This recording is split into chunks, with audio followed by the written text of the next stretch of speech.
हमारे भारत देश में आज़ादी आई 15 अगस्त 1947 को। तो उस समय 10 करोड़ रुपए की दवाएं देश में इस्तेमाल होती थी। आप हैरान हो जाएंगे ये जानकर कि आज़ादी जब आई इस देश में तो मात्र 10 करोड़ रुपए की दवाएं इस्तेमाल होती थीं। आज़ादी आने के लगभग 4-5 वर्षों के बाद 1952 तक आते आते 70 करोड़ रुपए की दवाएं इस्तेमाल होने लगीं। फिर पंचवार्षिक योजना पूरी हुई। 1957 के आते आते इस देश में 110 करोड़ की दवाएं इस्तेमाल होने लगी। फिर दूसरी पंचवार्षिक योजना, तीसरी पंचवार्षिक योजना, अभी होते होते हमारे देश में करीब 11 पंचवार्षिक योजनाएं पूरी हुई हैं। और अब हमारे देश की सरकार बोलती है कि 40,000 करोड़ रुपए की दवाएं बाज़ार में इस्तेमाल हो रही हैं। हमारी सरकार का ये कहना है कि ये 40,000 करोड़ का जो व्यापार है दवाओं का, ये वो है जिसके बारे में सरकार को जानकारी है, जिसके बारे में हमारे देश की संस्थाओं को जानकारी है। माने ये सफ़ेद व्यापार है, ये वाइट मनी का पैसे का व्यापार है। और अगर इसमें ब्लैक वाला जोड़ दिया जाए जिसके बारे में सरकार को भी पता नहीं है, तो उनका ये कहना है कि ये कुछ भी हो सकता है। आंकड़ा 80,000 करोड़ हो सकता है, 1 लाख करोड़ हो सकता है, कुछ भी हो सकता है। अब हमारे देश के बारे में आज़ादी के बाद पिछले 63 वर्षों में भारत सरकार के द्वारा समय समय पर कई विशेषज्ञों के दल गठित किए गए थे। और हर एक विशेषज्ञों के दल को ये कहा गया था कि भारत देश की ज़रूरतों के अनुसार ये बताएं कि कितनी दवाएं बहुत ज़रूरी हैं इस देश के लोगों को। सबसे पहले हमारे देश की सरकार ने एक कमीशन बनाया जिसका नाम था जस्टिस हाथी कमीशन। उसको भारत सरकार हाथी कमेटी भी कहती है। एक जस्टिस हाथी हुआ करते थे हमारे देश की न्याय व्यवस्था में, बहुत ईमानदार व्यक्ति के रूप में उनका पहचान था। तो उनकी अध्यक्षता में सबसे पहली बार जब कमीशन बनाया इस देश में, और इस बात की जांच कराई गई कि बाज़ार में जो दवाएं बिक रही हैं इनमें से कितनी दवाएं हैं जो बहुत काम की हैं, जो बहुत ज़रूरी हैं, जिनके बिना किसी का इलाज नहीं हो सकता, जीवन रक्षक हैं, बहुत आवश्यक हैं। तो जस्टिस हाथी ने हमारे देश के सभी बड़े विशेषज्ञों को बुलाया अपने सामने, और विशेषज्ञों को उन्होंने ये कहा, निवेदन किया कि आप छोटे छोटे समूह बनाइए और भारत देश में जितनी बीमारियां हैं उन बीमारियों के अनुसार दवाओं की एक सूची बना के दीजिए कि कितनी दवाएं हैं जो भारत के मरीजों के लिए बहुत आवश्यक हैं, जीवन रक्षक हैं।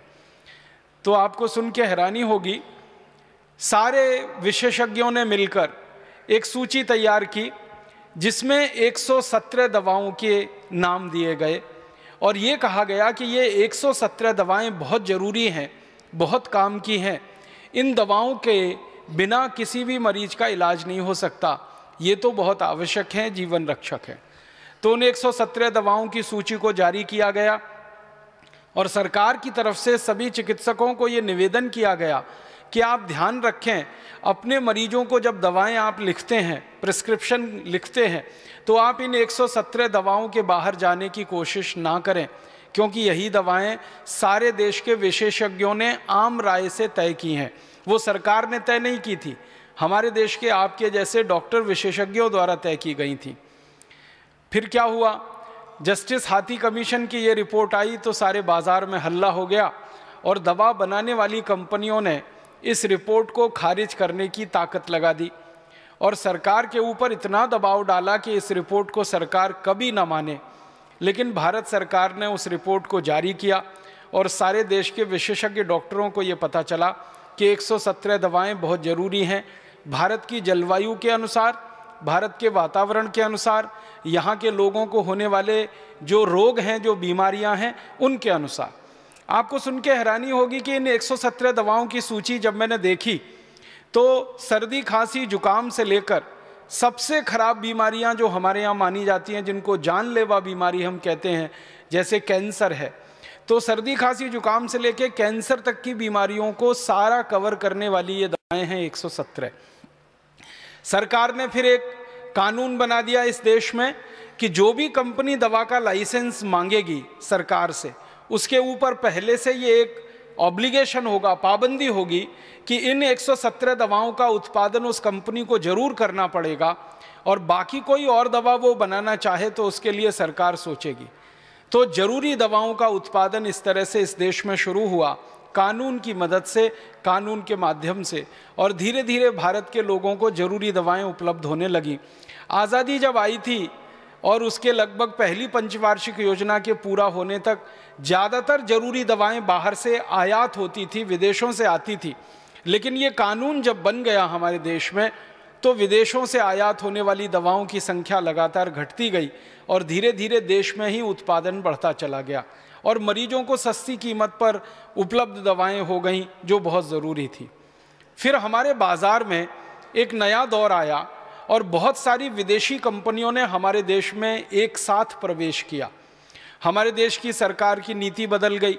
पहले हमारे यहाँ नीति ये हुआ करती थी कि विदेशी कंपनियों के हाथ में दवाओं के उद्योग को न छोड़ा जाए, देश की कंपनियों पर भरोसा किया जाए, स्वदेशी के रास्ते पर आगे बढ़ा जाए, स्वावलंबी देश को बनाया जाए दवाओं के उत्पादन में। क्योंकि दवा एक ऐसी संवेदनशील वस्तु है जिसका उत्पादन अगर आपके हाथ में नहीं है, किसी दूसरे के हाथ में है, तो वो कभी भी आपको ब्लैकमेल कर सकता है। मान लीजिए देश में कोई महामारी फैल गई, प्लेग फैल गया। अब आप कल्पना करिए कि प्लेग में काम आने वाली दवाएं अगर किसी विदेशी कंपनी के हाथ में है, सारा उत्पादन किसी विदेशी कंपनी के एकाधिकार में है, या विदेशी कंपनी पूरी तरह से आयात करके उस दवा को लाती है, तो महामारी के समय में वो कंपनी सरकार के साथ बोलेगी कि भाई ये 100 रुपए की दवा है, हम तो इसको 1000 में बेचेंगे, 10,000 में बेचेंगे, आपकी मर्जी है तो लीजिए, नहीं है तो नहीं लीजिए। तो सरकार के हाथ पैर फूल जाएंगे। ऐसी स्थिति में आप क्या करेंगे?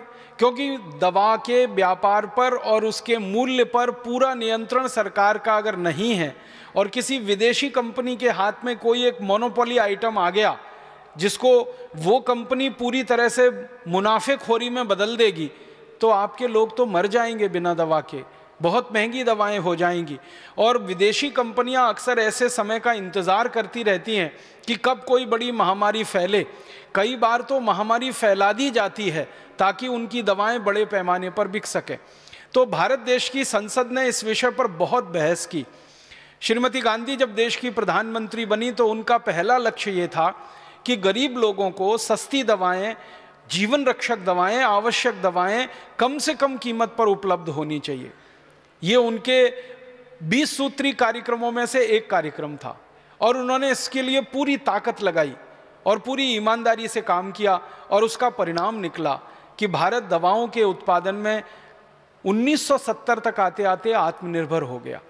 पहले जहां हम विदेशों से आयात करते थे अधिकतर दवाएं, फिर यहीं बनने लगी सारी दवाएं। बाद में क्या हुआ, 1990-91 से हमारे देश की सरकार ने नीति में बदलाव किया और ऐसा बदलाव कर दिया कि विदेशी कंपनियां ज़्यादा से ज़्यादा व्यापार कर सकें, बाहर से आ सकें, और दवा के क्षेत्र को भी विदेशी कंपनियों के लिए बड़े पैमाने पर खोल दिया गया। नतीजा ऐसा खराब निकला कि भारत के बाज़ार में दवाओं की बाढ़ आ गई। जैसे जैसे कंपनियां बढ़ीं वैसे वैसे दवाएं बढ़ीं। पहले विदेशी कंपनियां बहुत नियंत्रित थीं, फिर उन पर नियंत्रण खत्म हुआ, अंधाधुंध विदेशी कंपनियां बाजार में आईं और उन्होंने बाजार में ऐसी ऐसी दवाएं लाके डालना शुरू किया जिनकी कोई ज़रूरत नहीं दूर दूर तक, जो बेकार की हैं, गैर जरूरी हैं, जिनको आप इरेशनल कह सकते हैं, इरेलीवेंट कह सकते हैं। ऐसी दवाओं का पूरा बाजार भर गया। अभी भारत सरकार के आंकड़ों के अनुसार मैं आपसे बात कर रहा हूं, हमारे देश की सरकार का ये कहना है कि बाजार में 84,000 फॉर्मुलेशंस हैं जो बिक रहे हैं, और हाथी कमेटी की रिपोर्ट के अनुसार मात्र 117 दवाएं हैं जो बहुत जरूरी हैं और आवश्यक हैं जीवन को बचाने के लिए। 117 दवाएं जरूरी हैं, आवश्यक हैं जीवन को बचाने के लिए, और बाजार में 84,000 फॉर्मुलेशंस बिक रहे हों, तो किसी भी डॉक्टर को ये चुनाव करना बहुत मुश्किल हो जाता है कि क्या जरूरी है और क्या गैर जरूरी है। हाथी कमीशन की रिपोर्ट में वर्ल्ड हेल्थ ऑर्गेनाइजेशन ने एक संशोधन किया। WHO के विशेषज्ञों की एक टीम भारत आई थी और भारत सरकार के साथ उनका लंबा वार्तालाप हुआ। तो WHO के विशेषज्ञों का ये कहना था कि ये जस्टिस हाथी कमीशन की रिपोर्ट काफ़ी पुरानी है, अब तो समय के अनुसार कुछ नई बीमारियां आ गई हैं, तो उन नई बीमारियों के अनुसार दवाओं की संख्या बढ़नी चाहिए। तो भारत सरकार ने WHO के विशेषज्ञों को कहा कि आप अच्छा बना दीजिए, एक दूसरी सूची बना दीजिए जो भारत की आज की ज़रूरत के अनुसार से बहुत आवश्यक दवाओं की सूची हो, जो जीवन आवश्यक दवाओं की सूची हो। तो वर्ल्ड हेल्थ ऑर्गेनाइजेशन के विशेषज्ञों ने एक दूसरी सूची तैयार की। इस दूसरी सूची में उन्होंने जस्टिस हाथी कमीशन वाली पहली सूची को शामिल किया जिसमें 117 दवाएं हैं, उसके बाद कुछ अतिरिक्त दवाओं को जोड़ दिया।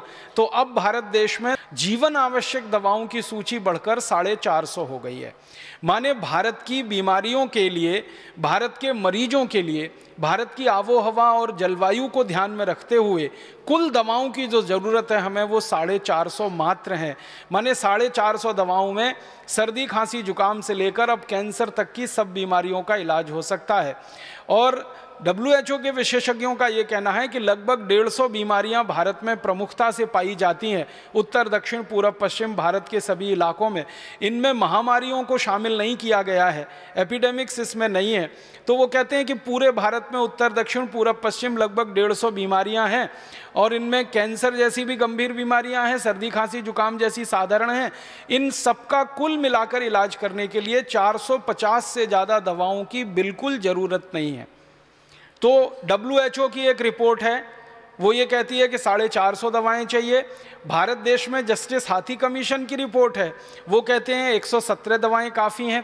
अगर हम WHO की रिपोर्ट को अधिकतम मान के बात करें तो 450 दवाओं से ज़्यादा इस देश को अब ज़रूरत नहीं है। अब इस देश में 84,000 फॉर्मुलेशन क्यों बिकने चाहिए फिर? लेकिन ये बिक रहे हैं। वास्तविकता यही है, सच्चाई यही है। जब सरकार के विशेषज्ञों के सामने हमारे जैसे लोग बात करते हैं कि आपकी रिपोर्ट कहती है 450 से ज़्यादा दवाएं नहीं होनी चाहिए, फिर बाजार में 84,000 दवाएं क्यों हैं? तो ज़्यादातर सरकारी अधिकारी और विशेषज्ञ दबे जुबान में एक बात कहते हैं कि देखिए भारत में कुछ भी हो सकता है, यहाँ भ्रष्टाचार, करप्शन इतने बड़े पैमाने पर है कि किसी भी कंपनी को कुछ भी दवाएं बेचने का, कुछ भी दवाएं बनाने का बहुत आसानी से लाइसेंस मिल सकता है और विदेशी कंपनियों को तो और जल्दी मिल सकता है, क्योंकि हमारी सरकार ऐसा मानती है कि विदेशी कंपनियां जब आती हैं तो वो सब अच्छा ही अच्छा करती हैं, खराब कुछ करती ही नहीं है। इसलिए विदेशियों को तो कोई भी लाइसेंस बड़ी आसानी से मिल जाता है। तो एक एक दवा कंपनी को हज़ारों दवाओं के लाइसेंस मिले हुए हैं। उस चक्कर में 84,000 फॉर्मुलेशन बाज़ार में बिक रहे हैं और हज़ारों करोड़ रुपए हमारे लोगों की जेब से निकालकर ये कंपनियां अपने अपने देशों में ले जा रही हैं। ध्यान इस बात का दें कि मात्र 450 की ज़रूरत है और 84,000 फॉर्मुलेशन बाज़ार में है।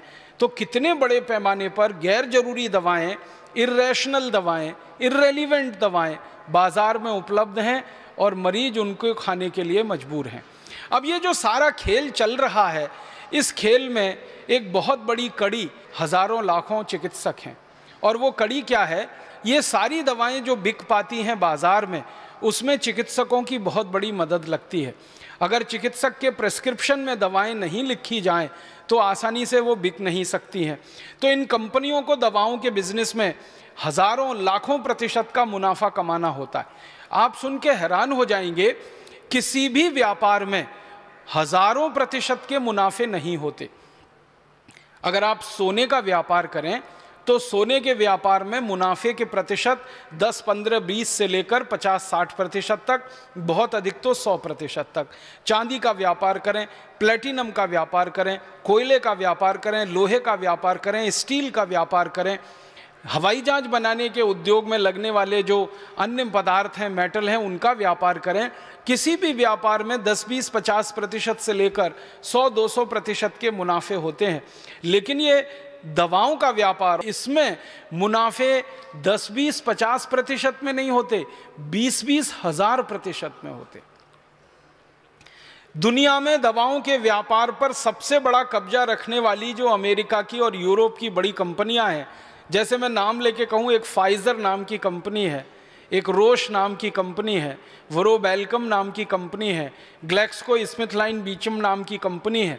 ऐसी 100 बड़ी कंपनियां दुनिया की, जिनकी सूची हर साल जारी की जाती है दुनिया भर में, ऐसी 100 दवा कंपनियों की मैं बैलेंस शीट देख देख के कुछ हिसाब निकाला तो पता चला कि किसी भी दवा कंपनी का मुनाफा 20,000% से तो कम नहीं है। 20-20 हजार प्रतिशत के मुनाफे। जो मूल दवा होती है, जिसको आप बेसिक ड्रग कहते हैं, वो बहुत सस्ती होती है। जब उसके फॉर्मुलेशन तैयार होकर बाजार में आते हैं तो 20,000% मुनाफा तो बहुत सामान्य बात है, उस पर वो बिक जाते। मूल दवा हो सकता है 100 रुपए किलो की हो, मूल दवा हो सकता है 200, 250, 300 रुपए किलो की हो, लेकिन उससे तैयार फॉर्मुलेशन की एक एक टैबलेट बाजार में 20-25 रुपए से लेके 200, 500, 1000 रुपए तक बिक जाएगी। इतना बड़ा धंधे का मुनाफा, माने इतने बड़े मुनाफे का ये धंधा है दवाओं का। और इस मुनाफे के धंधे में उत्पादक कंपनियों को जब 20-20 हजार% का लाभ है तो वो उस लाभ का फिर बंटवारा करते हैं, और वो बंटवारा ऊपर से नीचे तक होता है। केमिस्ट और ड्रगिस्ट को वो बंटवारा जाता है, फिर जो प्रिस्क्रिप्शन लिखने वाले चिकित्सक हैं उनके पास भी कुछ हिस्सा पहुंचता रहता है, ताकि आप उनकी दवाएं लिखते रहें, ताकि उनको वो सब दवाएं बेचकर मुनाफा होता रहे। और इस तरह से ये सारा रैकेट तैयार हो जाता है। अब इस पूरे रैकेट में जो पिस रहा है वो साधारण आदमी है, गरीब आदमी है। भारत जैसे देश के बारे में तो विशेष बात है कि हमारा भारत देश इस समय 115 करोड़ लोगों का देश है। 115 करोड़ लोगों में 84 करोड़ लोगों की आमदनी एक दिन में 20 रुपए से कम है। जिस देश में 84 करोड़ लोग 20 रुपए से कम की आमदनी एक दिन में कर पाते हों, वहाँ के लोगों को दवाएं बेचना, और वो भी महंगी दवाएं बेचना, ये किसी भी बड़े अपराध से कम नहीं। यहाँ की तो व्यवस्था ऐसी होनी चाहिए कि सस्ती से सस्ती दवाएं कम से कम लागत पर, कम से कम मुनाफे पर लोगों के लिए उपलब्ध हों। लेकिन अभी बिल्कुल उल्टा हो गया है, महंगी से महंगी दवाएं ज़्यादा से ज़्यादा मुनाफे पर हमारे देश के लोगों के लिए उपलब्ध हैं। हमारे देश में गरीबी का आलम यह है कि भारत सरकार के आंकड़े बताते हैं कि कुल आबादी में मात्र 35% लोग ही हैं जो इलाज करने की स्थिति में हैं, माने जिनके पास थोड़ा बहुत पैसा है, जो आपके पास आ सकते हैं, आयुर्वेद के किसी चिकित्सक के पास जा सकते हैं, होम्योपैथी में जा सकते हैं, allopathy, homeopathy, biochemic, Ayurveda, magnet therapy, naturopathy, सब तरह की चिकित्सा व्यवस्थाओं का लाभ ले सकने की स्थिति में सिर्फ 35% लोग हैं।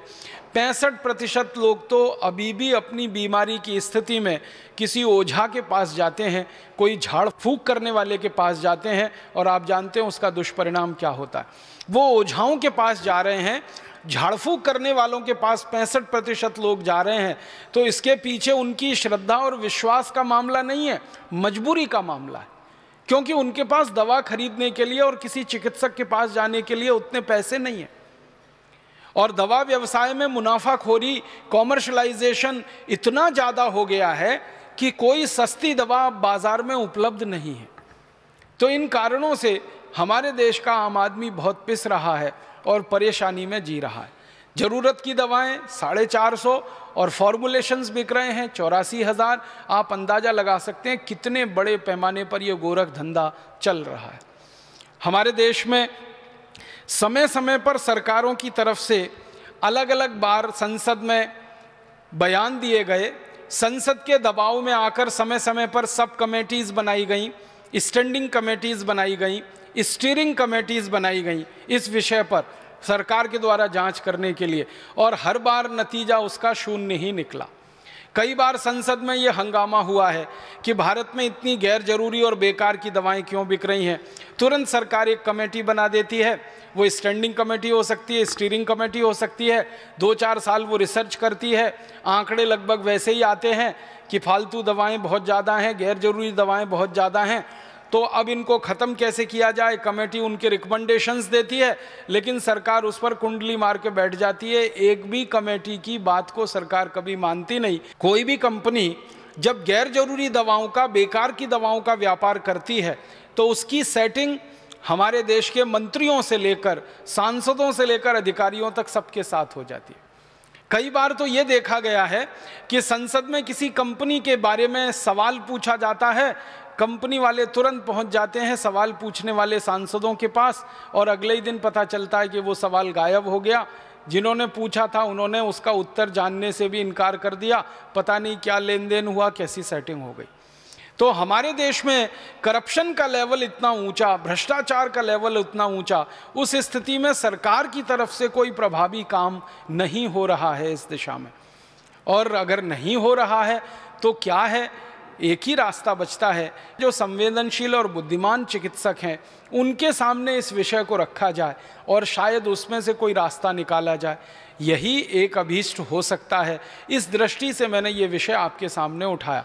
हमारे देश में जो फालतू की बेकार दवाएं बिक रही हैं, जिनको दुनिया के किसी देश ने बेचने से मना कर दिया। आपको एक जानकारी और देना चाहता हूं कि दुनिया में बांग्लादेश जैसे छोटे देश 50 से ज़्यादा हैं, जिनकी आबादी 2 करोड़ के आसपास है। इन देशों ने भी इतने सख्त कानून बना रखे हैं कि वहाँ फालतू की गैर जरूरी दवाएं और ख़तरनाक दवाएं बिक नहीं पाती उनके बाज़ारों में। मुझे बहुत अफसोस है और दुख है ये कहते हुए कि जिन दवाओं को बांग्लादेश की सरकार ने भी बंद करा दिया है अपने बाज़ार में, वो दवाओं को भारत की सरकार बंद नहीं करा पा रही है अपने बाज़ार। जिन दवाओं को नेपाल की सरकार ने बंद करा दिया है अपने बाज़ारों में फालतू और गैर जरूरी मानकर, उन दवाओं को भारत सरकार बंद नहीं करा पा रही है अपने बाज़ार। एक बहुत छोटे से देश की बात करना चाहता हूँ, बिल्कुल छोटा सा देश है, भारत के एक शहर के बराबर का देश है, उसका नाम है ब्रूनेई। वहाँ पे प्रजातंत्र नहीं है, राजाशाही है। दुनिया में अभी भी कई देश हैं जहाँ पर राजा होता है। ब्रूनेई नाम का एक छोटा सा देश है, वहाँ राजाशाही चलती है। भारत में शायद हरिद्वार जिला ब्रूनेई से बड़ा होगा। तो ब्रूनेई जैसे देश ने अपने नागरिकों के लिए कानून इतना सख्त बना रखा है कि वहाँ कोई भी कंपनी गैर जरूरी दवा नहीं बेच सकती, फालतू दवा नहीं बेच सकती, खतरनाक दवा नहीं बेच सकती। तो जो दवाएं ब्रूनेई में बंद हैं, नेपाल में बंद हैं, बांग्लादेश में बंद हैं, ट्रिनिडाद टोबैगो में बंद हैं, अफ्रीका के कई देशों में बंद हैं, लैटिन अमेरिका के देशों में बंद हैं, यूरोप और अमेरिका में तो बहुत सालों से बंद हैं, वो दवाएं भारत में धड़ल्ले से बिक रही हैं और हज़ारों करोड़ रुपए का उनका मुनाफा है उन दवाओं का, और लोग उनको खा रहे हैं और मौत की नींद में सोते चले जा रहे हैं। हमारे देश की सरकार ने 63 साल की आज़ादी में जितनी भी कमेटियां बनाई हैं दवा के क्षेत्र में कोई निष्कर्ष निकालने के लिए, सभी कमेटियों का एक निष्कर्ष कॉमन है, वो ये कि भारत में गैर जरूरी, खतरनाक और बेकार की दवाएं खाकर जितने लोग मर जाते हैं, उतने लोग तो शायद इस देश में अपनी स्वाभाविक मौत नहीं मरते होंगे। ये सभी कमेटियों का निष्कर्ष है। और हर कमेटी ने भारत सरकार से एक ही बात कही है कि जल्दी से जल्दी सरकार इनके ऊपर पाबंदी लगाए, क्योंकि लोग जितने ज़्यादा बीमारियों से मर रहे हैं, शायद उससे भी ज़्यादा गैर जरूरी और ख़तरनाक दवाएं खाकर मर रहे हैं। ये भारत की स्थिति हर कमेटी ने अपने निष्कर्ष में व्यक्त की है। लेकिन दुर्भाग्य हमारी सरकार का और भला हमारे देश में इस भ्रष्टाचारी व्यवस्था का कि किसी भी कमेटी की इस बात को माना नहीं गया। मैं कुछ दवाओं के नाम आपको सुनाना चाहता हूँ जिनको दुनिया भर की सरकारों ने बंद कर रखा है, जिन दवाओं को कोई खरीदता नहीं, दुनिया में बेचता नहीं। उनके अपने देशों में जहाँ की ये कंपनियाँ हैं वहाँ भी ये दवाएँ बैन हैं, और 1-2 साल से नहीं, 20-20 साल से बैन है, 30 साल से, 40 साल से बंद हैं। वो दवाएं भारत में धड़ल्ले से बिक रही हैं, हज़ारों लाखों करोड़ों रुपए का व्यापार चल रहा है। कुछ नाम सुनाता हूँ आपको। एक दवा है, उसका नाम है बाईप्राइड। ये दुनिया में Ireland, Philippines, Oman, America, Argentina, Colombia, Germany, Britain, Canada, Brunei, Japan, संयुक्त अरब अमीरात, अबू धाबी जैसे 85 देशों में बैन है ये दवा, लेकिन भारत में धड़ल्ले से बिक रही है। इसी तरह से सीफेक नाम की एक दवा है, सिपिड नाम की एक दवा है, सीसा है, फिर सीसा प्राइड है, फिर सीसा नॉर्म है, फिर सीसा प्रो है, फिर सीसा वॉल है, फिर एस्प्राइड है, फिर एस्प्राइड एमपीएस है, फिर कैनोप्राइड है, फिर मोटेन है, फिर मोटिलैक्स है, फिर मोटिकेयर है। ऐसी पूरी लंबी सूची है, एक दो नहीं हजारों दवाओं की जो भारत में धड़ल्ले से बिक रही। और हमारे देश की संसदीय समितियों ने समय समय पर सरकार के सामने ये रिकमेंडेशन किया है कि इनको बंद कर दीजिए, तत्काल बंद कर दीजिए। सरकार कहती है हाँ अभी करेंगे, कल करेंगे, परसों करेंगे, साल भर होते हैं, 2 साल होते हैं और फिर भी धड़ल्ले से ये बिकती ही चली जाती हैं और भारत के लोगों को मौत के मुंह में धकेलती जाती हैं। क्योंकि दुनिया भर के विशेषज्ञों का इन दवाओं के बारे में कहना है कि ये दवाएं किसी भी व्यक्ति को, स्वस्थ व्यक्ति को हृदयघात का शिकार बना सकती हैं। किसी भी स्वस्थ व्यक्ति के शरीर में, खून में जो भी कुछ मात्राएं हैं, जैसे प्लेटलेट्स के काउंट हैं, उनको अचानक से ऊंचा और नीचा करा सकती हैं, जिससे अंत में व्यक्ति मौत के ही मुंह में चला जाए। और कई तरह के शरीर में विकलांगता की स्थिति पैदा कर सकती हैं। 20 किस्म की विकलांगता इन दवाओं से जुड़ी हुई है। सबसे ज़्यादा हृदयघात इन दवाओं से जुड़े हुए हैं। फालतू में हृदयघात लाने में ये दवाएं सबसे आगे हैं दुनिया में, लेकिन भारत में बिक रही हैं धड़ल्ले से। दुख है, दुर्भाग्य है हमारे देश के उन सभी मरीजों का जो इन दवाओं को खा रहे हैं और मौत के मुंह में समा जा रहे हैं। सरकार को जब भी ये सवाल पूछा जाता है संसद में कि गैर जरूरी दवाएं खाकर, बेकार की खतरनाक दवाएं खाकर हर साल कितने लोग मरते हैं, सरकार कभी भी उनका ठीक आंकड़ा नहीं दे पाती है। वो बात करते हैं हज़ारों में मरते हैं, लाखों में मरते हैं। जब सरकार को ठीक पूछा जाता है कि कितने लाख मरते हैं, तो सरकार के मंत्री का जवाब होता है कि आंकड़ा उपलब्ध नहीं है, आंकड़ा उपलब्ध नहीं है। 1991 से 2009 तक सतत संसद की लोकसभा में ये प्रश्न पूछा जा रहा है। हर साल कुछ मेंबर ऑफ पार्लियामेंट हैं जिनके मैं नाम नहीं लेना चाहता, जो सरकार को एक ही सवाल रिपीट करते हैं। करीब हर सत्र में वो सवाल आ जाता है, वो यही होता है कि भारत सरकार बताए गैर जरूरी दवाओं से पिछले साल कितने लोगों की मौत हुई, भारत सरकार बताए खतरनाक दवाओं से पिछले साल कितने लोगों की मौत हुई। सरकार कहती है आंकड़े उपलब्ध नहीं। और आंकड़े क्यों उपलब्ध नहीं हैं? क्योंकि वो आंकड़े सरकार अगर जारी करे पूरे देश के सामने तो तमाचा सरकार के ही गाल पर पड़ता है। इसलिए ये कहकर छुट्टी पाली जाती है कि आंकड़े उपलब्ध नहीं हैं। हज़ारों में कभी बोल देते हैं, लाखों में कभी बोल देते हैं। लाख तो कुछ भी हो सकता है, 1 लाख से लेकर 100 लाख तक लाखों में आता है, फिर उसके ऊपर 1 करोड़ से लेकर 100 करोड़ तक करोड़ों में आता है, फिर उसके ऊपर 1 अरब से लेकर अरबों में आता है। तो आंकड़े हज़ारों लाखों में सरकार के द्वारा बोले जाएं तो वो शोभा नहीं देता, लेकिन सरकार जानबूझ के ये सारी जानकारी छुपा के रखती है। और हमारे देश में जानकारी को निकालना सरकार के पास से बड़ा मुश्किल काम है। कई बार सरकार क्या कह देती है कि कुछ जानकारी बहुत संवेदनशील है और उसको वो क्लासिफाइड बोलकर ऐसा कह देते हैं कि ये किसी को नहीं दी जा सकती। एक कानून इस देश में चलता रहा बहुत लंबे समय तक, जो अभी थोड़े समय पहले ही ख़त्म हुआ, ऑफिशियल सीक्रेट एक्ट। उसमें कोई जानकारी डाल दी सरकार ने तो आप पूरी ताकत लगा दीजिए वो जानकारी निकलेगी ही नहीं बाहर। अभी थोड़े दिन से जब से ये राइट टू इन्फॉर्मेशन की बात आई है तो ऑफिशियल सीक्रेट का मामला थोड़ा ढीला पड़ा है, लेकिन राइट टू इन्फॉर्मेशन में भी कुछ जानकारी को संवेदनशील बोल के वो छुपा जाते हैं और बताते नहीं हैं। लेकिन भारत की सभी समितियां जो संसद के द्वारा बनी, मैंने उनकी रिपोर्ट्स देखी तो वो ये कहते हैं कि भारत में अपनी मौत जो मरने वाले लोग हैं उनसे ज़्यादा जहरीली दवाएं खाकर, गैर जरूरी दवाएं खाकर मरने वालों की संख्या है इस देश में। फालतू की गैर जरूरी खतरनाक दवाएं जो दुनिया के 85 देशों में बंद हैं वो यहाँ बिक रही हैं और उनका व्यापार बड़े धड़ल्ले से चल रहा है। कुछ और है, इस दवाओं के नाम हैं एक्रोमाइसिन। एक दवा 40 साल से यूरोप और अमेरिका में बंद है, यहाँ भारत में लंबे समय तक बिकती रही है। फिर कभी बंद हुई सरकार के दबाव में तो दूसरे नाम से शुरू हो गई, फिर दूसरे नाम पर बैन कराया, तीसरे नाम से शुरू हो गई, तीसरे नाम पर बैन कराया, चौथे नाम से शुरू हो गई। यहाँ तो इतनी बड़ी धांधली है हमारे देश के दवा क्षेत्र में कि एक दवा को सरकार ने जबरदस्ती ऑर्डर देके बंद भी कर दिया तो वही दवा को नाम बदल के बाजार में फिर उन्होंने उतार दिया, थोड़ा मॉलिक्यूल में चेंज किया और उतार दिया फिर उसी को बाजार। क्योंकि कंपनियों को ये लगता है कि अच्छा धंधा और अच्छा मुनाफा उनको जरूरी दवाओं के व्यापार में न होके गैर जरूरी दवाओं के व्यापार में है, तो उसको वो क्यों छोड़ें। इसी तरह से एक्टिमॉल है, एडोल है, फिर हमारे पास अल्फ़ा स्पिन है, अल्फ़ा ट्रिप है, एल्जुरिल है। एक और दवा का नाम मैं आपसे बात करना चाहता हूँ, याद आ गया, निमोसुलाइड। निमोसुलाइड के बारे में सारी दुनिया के विशेषज्ञ एक बात पर सहमत हो चुके हैं कि ये बहुत खराब और ख़तरनाक दवा है। ये जितने लोगों की जान बचाती है उससे ज़्यादा तकलीफ़ में डाल देती है। इसलिए स्वीडन ने इसको बैन किया सबसे पहले, स्पेन ने इसको बैन किया, डेनमार्क ने बैन किया, नॉर्वे ने बैन किया, फिर उसके बाद पुर्तगाल ने बैन किया, फिर दुनिया भर के ऐसे 85 देशों में ये निमोसुलाइड बैन हो गई।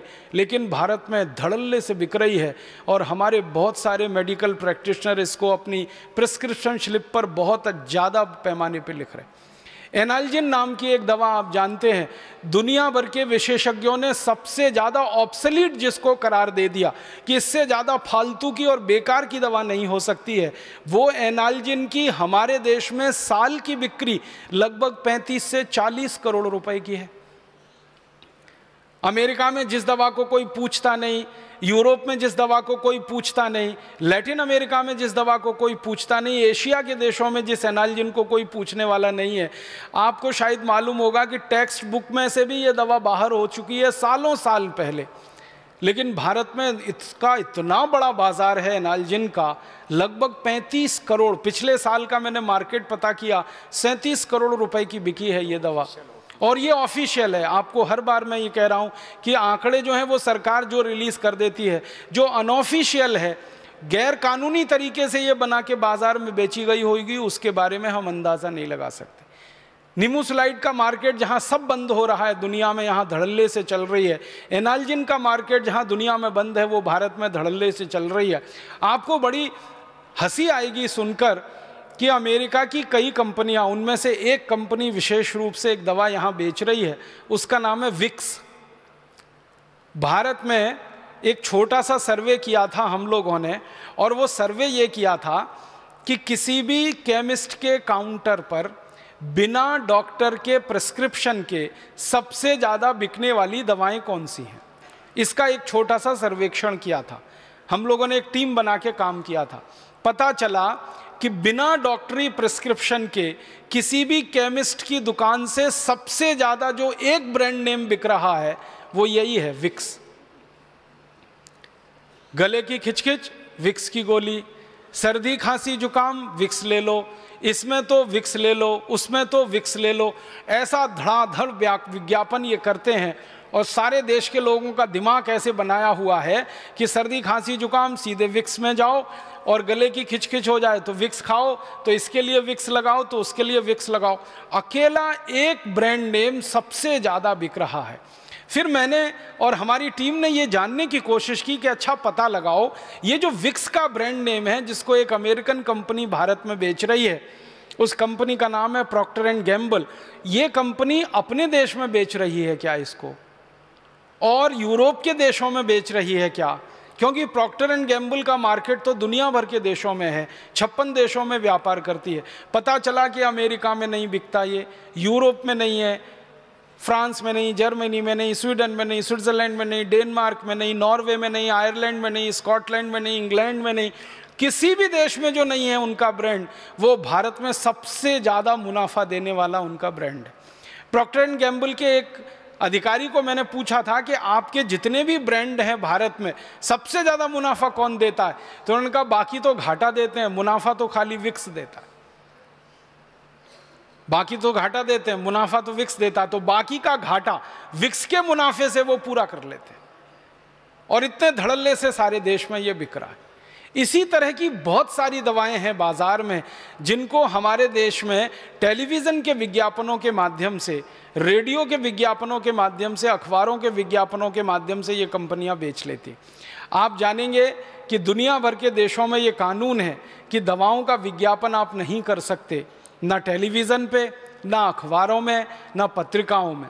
लेकिन भारत में धड़ल्ले से टेलीविज़न पे भी विज्ञापन है, पत्रिकाओं में भी है, अखबारों में भी है, रेडियो पर भी है, और कानून है। उसके बावजूद ये है, आपको सुनकर हैरानी होगी कि कानून है उसके बावजूद ये है। कई देशों में कानून थोड़े सख्ती से लागू होते हैं। सिंगापुर जैसा छोटा सा देश है, हमारे पड़ोस में है, कानून वहाँ भी है, कानून भारत में भी है। लेकिन सिंगापुर में मजाल क्या को कोई कंपनी टेलीविज़न पे अपना विज्ञापन कर दे किसी दवा का और वो वहाँ मार्केट में रह पाए, सवाल ही नहीं उठता।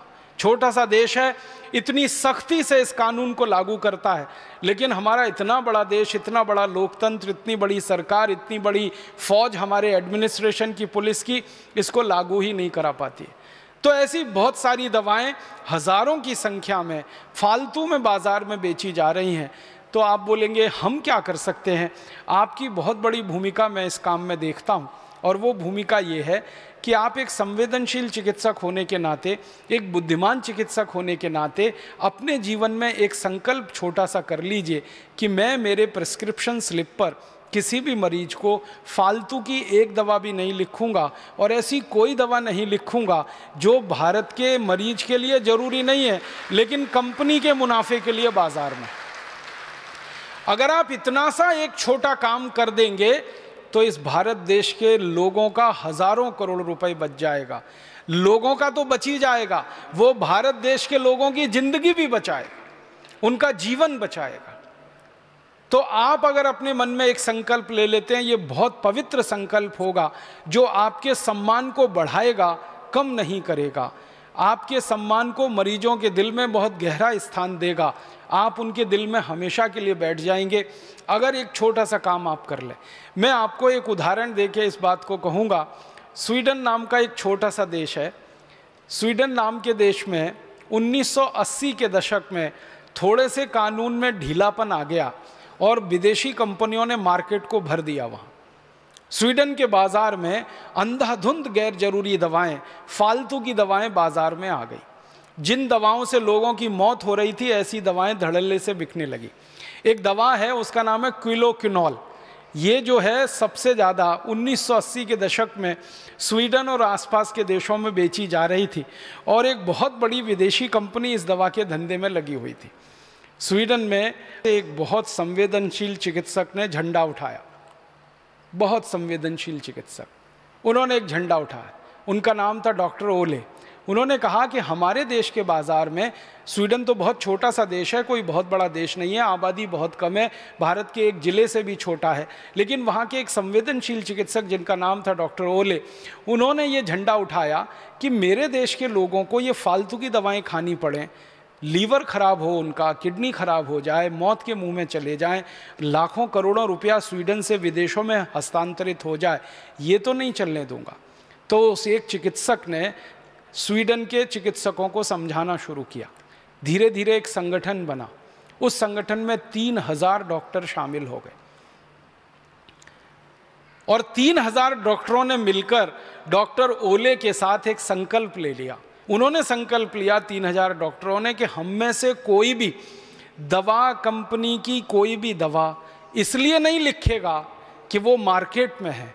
हम दवा लिखेंगे तब जब मरीज की बहुत ज़्यादा ज़रूरत होगी। वो अगर ज़रूरत नहीं है तो मरीज को कहेंगे कि आप बिना दवा के ही ठीक हो सकते हैं और आप अपने जीवन में इतना इतना सा कर लीजिए। तो उन्होंने कहा कि सिर्फ ज़रूरी दवाओं का ही प्रिस्क्रिप्शन लिखेंगे, फालतू गैर जरूरी दवाओं का प्रिस्क्रिप्शन पूरी तरह से ख़त्म कर देंगे।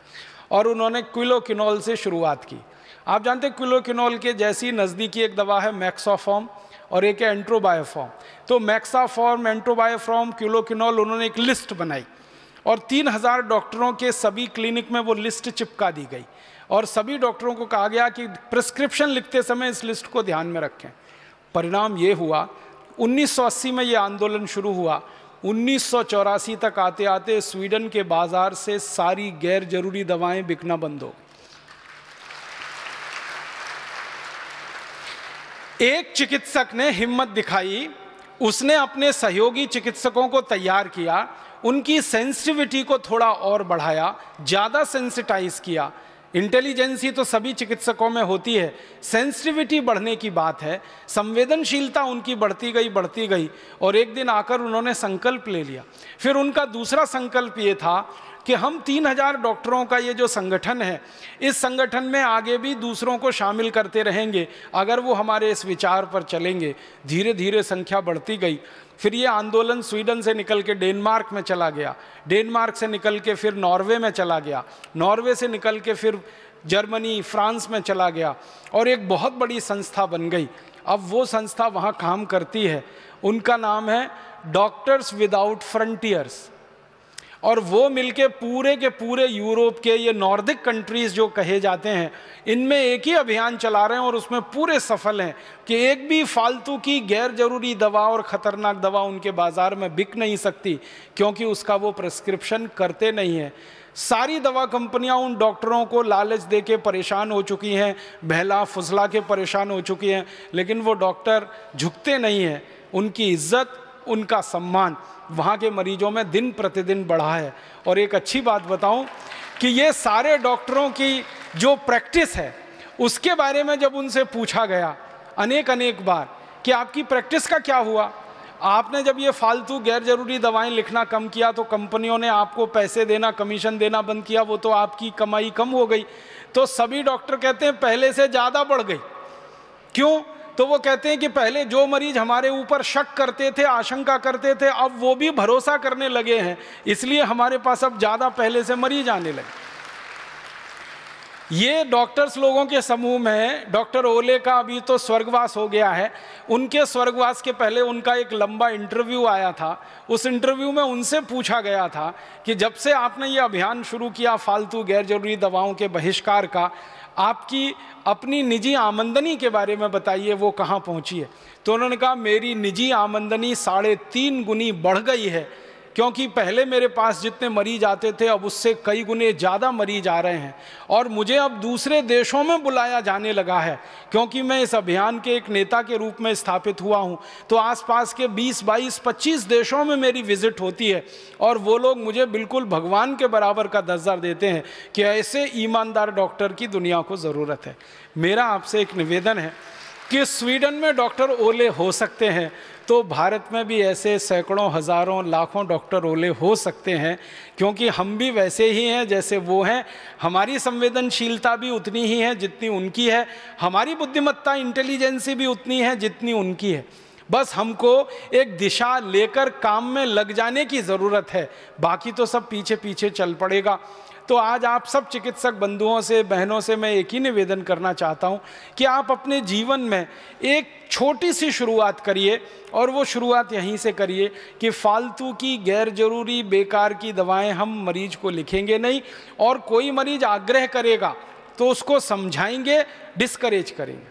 तो ये कंपनियों का इतना बड़ा जो नेटवर्क खड़ा हुआ है, हज़ारों करोड़ रुपए का जो मुनाफे का उनका चक्र चल रहा है, जिसमें हज़ारों प्रतिशत के मुनाफे वो लूट रहे हैं, ये एक झटके में टूट सकता है। हमारी सरकार तो इस चक्र को तोड़ नहीं पाएगी जब तक कि कोई ऐसी सरकार ना आ जाए जो बहुत ईमानदार हो और भ्रष्टाचार को जड़ मूल से मिटाने के लिए कटिबद्ध हो। ऐसी कोई सरकार आ जाए तो वो एक झटके में कर सकती है, लेकिन जब तक वो सरकार नहीं आती तब तक हम हाथ पे हाथ धरे नहीं बैठ सकते।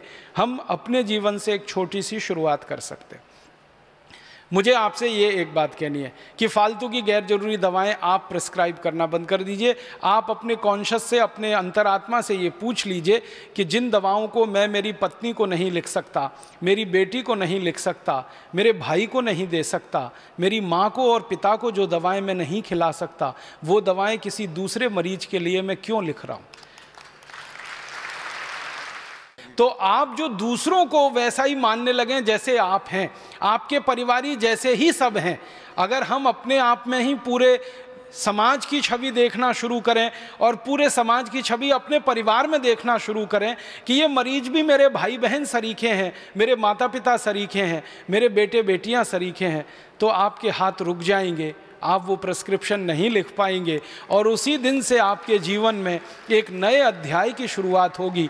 और वो नया अध्याय आपको हो सकता है भारत का डॉक्टर ओले बना दे, भारत में कोई दूसरा, तीसरा, चौथा ऐसा क्रांतिवीर पैदा कर दे। मैं आपसे कहाँ से शुरू करें इसको, तो एक सरल संकेत करना चाहता हूँ। हमारे भारत के देश में जो फालतू गैर जरूरी दवाएं बिक रही हैं उनमें बहुत बड़ी मात्रा है हेल्थ टॉनिकों की। उनके कुछ ब्रांड नेम हैं, जैसे बूस्ट है, हॉर्लिक्स है, प्रोटीनेक्स है, बॉर्नविटा है, मोल्टोवा है। फूड सप्लीमेंट्स के रूप में आप उनके अलग अलग ब्रांड नेम जानते हैं। यहीं से शुरुआत करिए, क्योंकि इनमें से किसी की भी गरज और ज़रूरत हमारे देश के नागरिकों को नहीं है।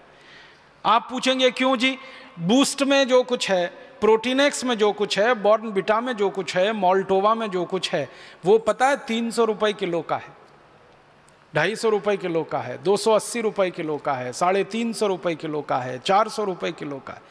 अब 400 रुपए किलो का, 350 रुपए किलो का किसी को हेल्थ टॉनिक या फूड सप्लीमेंट आप खिलवा रहे हैं या लिख रहे हैं, उससे अच्छा यह है कि उसको कह दीजिए मूंगफली खा लो। मूंगफली के साथ थोड़ा कुछ मकई खा लो, कुछ जौ ले लो, कुछ चना खा लो, गुड़ ले लो थोड़ा सा, तो गुड़ मूंगफली खा लो, गुड़ चना खा लो, गुड़ जौ का सत्तू खा लो, चना गुड़ मूंगफली तीनों मिला के खा लो। ये आसानी से उपलब्ध है, बड़ी कीमत नहीं है इनकी, बहुत सस्ती कीमत में ये सब चीज़ है। और अगर किसी की हैसियत है कि वो 400 रुपए किलो का हेल्थ टॉनिक खा सकता है, तो उसको कह दो 400 रुपए किलो का बादाम ही खा लो। कचरा क्यों खाते हैं?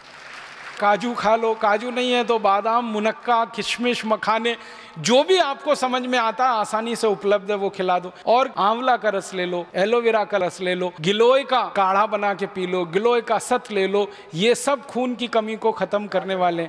गाजर ले लो, अमरूद में जितना आयरन है आप जानते हैं उतना सेब में भी नहीं। केला है, अमरूद है।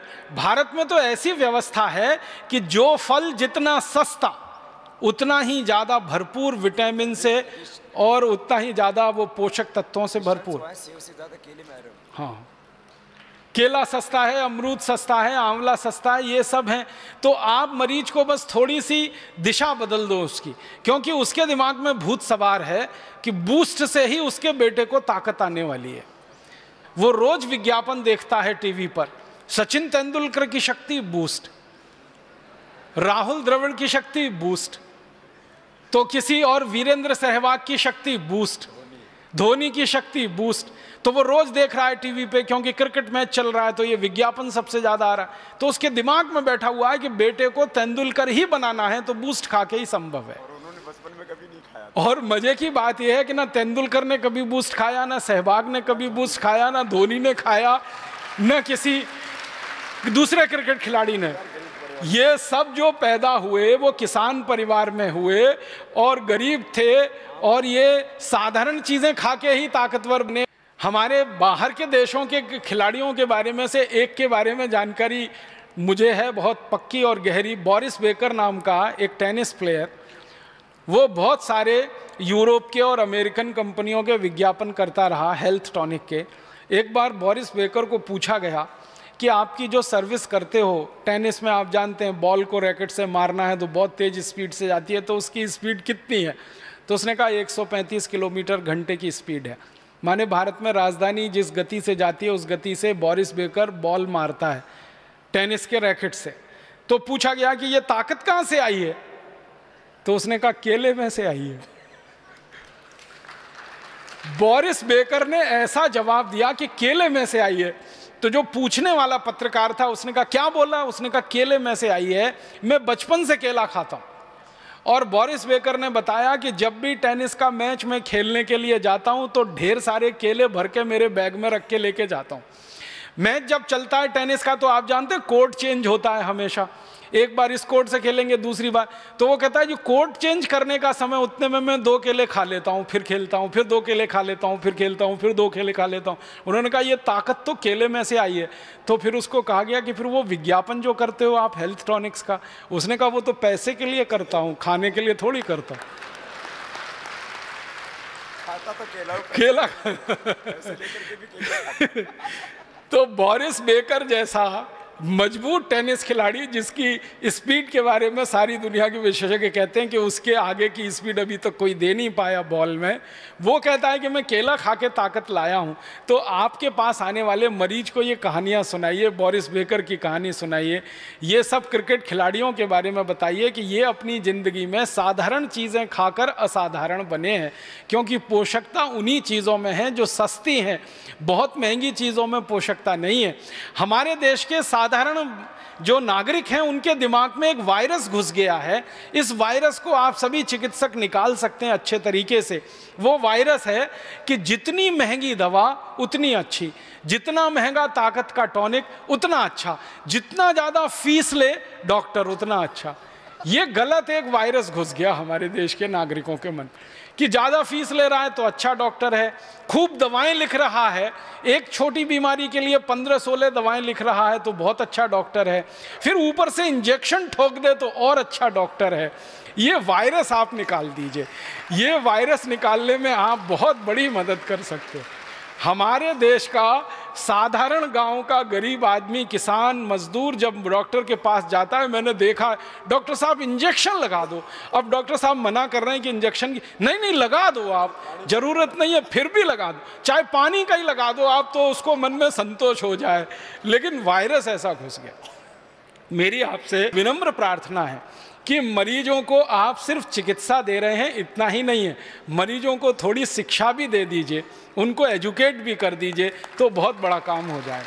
मुझे भारत में कई बार ऐसा लगता है कि भारत के मरीजों को चिकित्सा सेवाओं की जितनी ज़रूरत है उससे कई गुना ज़्यादा हमारे देश के मरीजों को, साधारण नागरिकों को शिक्षा की ज़रूरत है, हेल्थ एजुकेशन की ज़रूरत है। हेल्थ फैसिलिटीज़ तो काफ़ी कुछ हो गई हैं अब इस देश में, बहुत सारे चिकित्सालय हैं, बहुत सारे डॉक्टर हैं, बहुत सारी दवा की दुकानें हैं, लेकिन हेल्थ एजुकेशन के नाम पर इस देश में बड़ा शून्य है। हमारे देश की सरकार ने पिछले साल एक आंकड़ा दिया जो बहुत दिल दहलाने वाला है। पिछले साल भारत देश में 50 लाख बच्चों की मौत हुई डायरिया से। भारत सरकार का कहना है डायरिया से 50 लाख बच्चे मर गए, और सरकार का कहना है कि एवरेज माने औसतन हर साल डायरिया से 50 लाख बच्चे मरते हैं।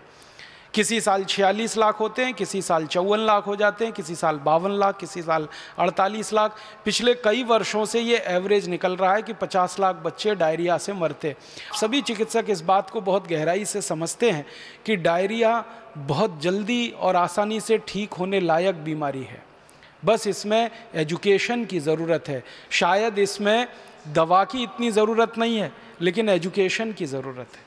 और वो एजुकेशन साधारण सा, किसी भी गरीब आदमी को आप कह दो कि भैया डायरिया हो गया तुम्हारे बच्चे को, नींबू की शिकंजी बना लो, उसमें थोड़ा नमक डाल के बच्चे को 2-2 चम्मच पिलाते रहो 5-5, 7-7, 10-10 मिनट से, तो डायरिया तो ठीक होगा ही, बच्चा मरेगा भी नहीं।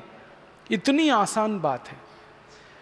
परम पूजनीय स्वामी जी एक नुस्खा बताते हैं जिसको आप ज़रूर उपयोग करिए कि कच्चे दूध में नींबू निचोड़कर तुरंत पिला दीजिए फटने से पहले। एक खुराक में ही इतना गहरा असर आता है कि दवाओं की बिल्कुल ज़रूरत ही नहीं है। तो जिस देश में कच्चे दूध में नींबू निचोड़कर डायरिया ठीक होने की पूरी व्यवस्था हो और घर में नींबू की शिकंजी बनाकर नमक मिलाकर पिलाने की सबके पास सुविधा हो, उस देश में 50 लाख बच्चे हर साल मर जाएं डायरिया से, ये एक ही बात का प्रमाण है कि हमको हेल्थ फैसिलिटी नहीं, हेल्थ एजुकेशन की बहुत ज़रूरत है इस देश को। भारत सरकार ने पिछले साल इसी तरह का एक आंकड़ा और दिया, वो और भी दुख देता है कि हमारे भारत देश में 40,000 बच्चे हर साल अंधे हो जाते हैं विटामिन ए की कमी से। अब 40,000 बच्चे अगर हर साल अंधे हो रहे हों विटामिन ए की कमी से, तो इसमें शायद दवा की इतनी ज़रूरत नहीं जितनी एजुकेशन की ज़रूरत है। जिस भारत में गाजर पैदा होती हो, जिस भारत में भरपूर दूध पैदा होता हो, जिस भारत में दही हो, जिस भारत में पनीर हो, जिस भारत में मूंगफली हो, वहाँ के बच्चों को विटामिन ए की कमी हो जाए और वहाँ के बच्चे अंधे हो जाएं विटामिन ए की कमी से, और वो भी 1-2 नहीं 40,000। और इन आंकड़ों में ध्यान यही दीजिएगा कि सरकार के पास जो रिपोर्टेड केस हैं वो ये 40,000 बच्चों के अंधे होने के हैं प्रतिवर्ष के, या 50 लाख बच्चों के डायरिया के मरने के केसेस हैं, ये रिपोर्टेड केसेस हैं। अनरिपोर्टेड जिनकी दर्ज ही नहीं है कहीं कोई सूचना, वो और भी बड़े हो सकते हैं। तो ये 2 आंकड़े पढ़कर तो मेरा दिल दहल गया कि जब भरपूर गाजर पैदा हो रही है और विटामिन ए की हर चीज़ इस देश में मिलती है, बहुत सारे देश हैं दुनिया में जहां गाजर नहीं हो सकती, बहुत सारे देश हैं जहां मूंगफली नहीं हो सकती, बहुत सारे देश हैं जहां दूध नहीं है क्योंकि जानवर नहीं है, बहुत सारे देश हैं जहां मक्खन नहीं है, दही नहीं है, पनीर नहीं है क्योंकि उनके यहाँ जानवरों की संख्या नहीं है, वहाँ पर विटामिन ए की कमी से हज़ारों बच्चे अंधे हो जाएँ, तो एक बार को समझ में आता है भारत जैसे देश में जहाँ प्रचुर भंडार है, सस्ती कीमत पर विटामिन ए उपलब्ध है, वहाँ अगर हज़ारों बच्चे 40,000 अंधे हो जाएं तो ये बहुत दुख होता है, धक्का लगता है दिल को। आप इसमें बहुत बड़ी भूमिका निभा सकते हैं। इस तरह की जो समस्याएं हमारे देश में हैं, इनमें बहुत बड़ी भूमिका निभा सकते हैं। विटामिन सी की कमी हो जाए हमारे भारत देश में, तो आप जानते हैं कि इस देश में विटामिन सी का बहुत बड़ा स्रोत है आंवला, आसानी से उपलब्ध है, 10, 12, 15 रुपए किलो में आसानी से उपलब्ध है। जब सीज़न आता है तब आप इसको इकट्ठा करके रख सकते हैं और इसको सालों साल इस्तेमाल कर सकते हैं। अपने पतंजलि योगपीठ की तरफ से तो आंवले के कई उत्पादन हैं, लेकिन लोग चाहें तो इसको अपने घर में ही तैयार करके हमेशा के लिए रख सकते हैं। इतना बड़ा स्रोत है विटामिन सी का। अब हमारे पास प्रकृति ने दिया, भगवान ने दिया, विटामिन ए के स्रोत हैं। विटामिन B12 की तो भारत में कभी कमी नहीं हो सकती, क्योंकि यहाँ के लोग जितने तरह की सब्जियाँ खाते हैं, जितने तरह के फल, मौसमी फल खाते हैं, सवाल ही नहीं उठता कि हमको विटामिन B12 कभी कमी हो जाए। ऐसे हमारे देश में प्रकृति के द्वारा जो बहुत सारे समृद्ध पदार्थ हैं, सस्ते हैं, कीमत में आसानी से उपलब्ध हैं, हर जगह होते हैं। सबसे बड़ी बात है कि आंवला भारत में हर जगह आसानी से मिल जाता है, गाजर भारत में हर जगह आसानी से मिल जाती है, टमाटर हर जगह आसानी से मिल जाता है। तो क्यों नहीं हम इनका हमारे मरीजों में, हमारे देश के साधारण नागरिकों में प्रचलन बढ़ाएं। और इस प्रचलन को हमारे देश में जितना ज़्यादा आप बढ़ा देंगे, हमारे मरीजों की फालतू दवाओं पर निर्भरता उतनी कम हो जाएगी। कैल्शियम की कमी के आपके पास जितने सारे मरीज आते हैं और आप उनको कैल्शियम के बहुत सारे स्रोत बताते हैं, और आप भारत में बहुत सारी सस्ती सस्ती चीज़ों से कैल्शियम को उपलब्ध करा सकते हैं। सबसे आसानी से कैल्शियम हमारे यहाँ उपलब्ध है चूने के पत्थर के रूप में। और चूने का पत्थर एक 50 पैसे का बाज़ार से ख़रीदो, पानी में डाल के उसको रखो तो इतना चूना बन जाता है कि साल, 2 साल, 5 साल, 10 साल हम बहुत आसानी से अपने कैल्शियम की पूरे परिवार की ज़रूरत कम कर सकते हैं।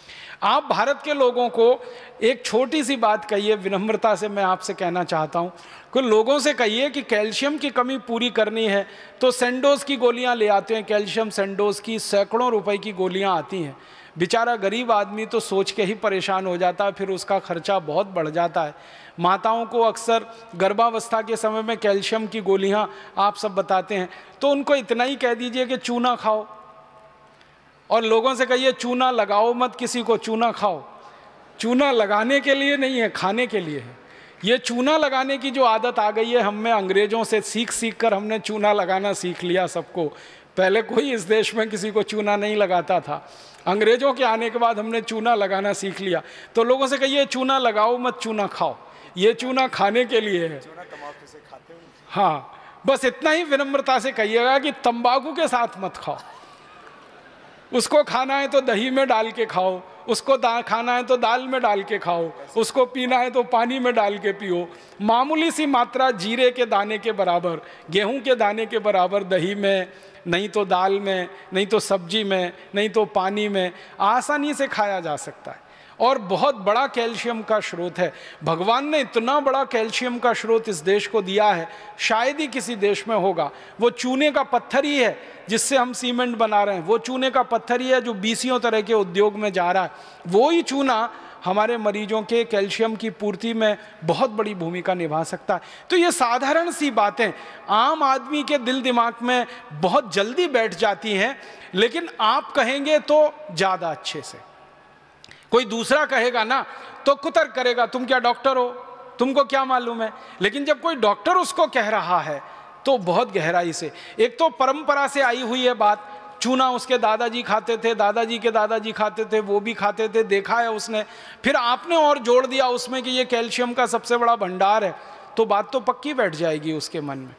फिर वो अपनी जीवन शैली को इस तरह से बना लेगा कि सेंडोज की गोलियां खा खाकर करोड़ों रुपए एक विदेशी कंपनी को देना, क्योंकि आप जानते हैं सेंडोज जो है विदेशी कंपनी है, उसके करोड़ों रुपए का धंधा सिर्फ ये गोलियों का ही है। और ये धंधा हम भारतवासियों के अनजाने में, गैर जानकारी में हो रहा है। अगर ये जानकारी बढ़ जाए भारतवासियों की तो बहुत बड़ा काम आप सब मिलकर कर पाएंगे। तो मेरा एक ही विनम्र आपसे कहने का प्रयास है वो ये कि आप थोड़ा एजुकेशन, किसी भी पेशेंट को थोड़ी एजुकेशन दीजिए, थोड़ी शिक्षा दीजिए, सामान्य ज्ञान उसको बताते जाइए ताकि वो गंभीर बीमारियों से बचता रहे, अपने परिवार को भी बचाता रहे। बहुत दुख होता है कि भारत में 60 से 70% बीमारियां खराब पानी के कारण हैं, गंदे पानी के कारण हैं।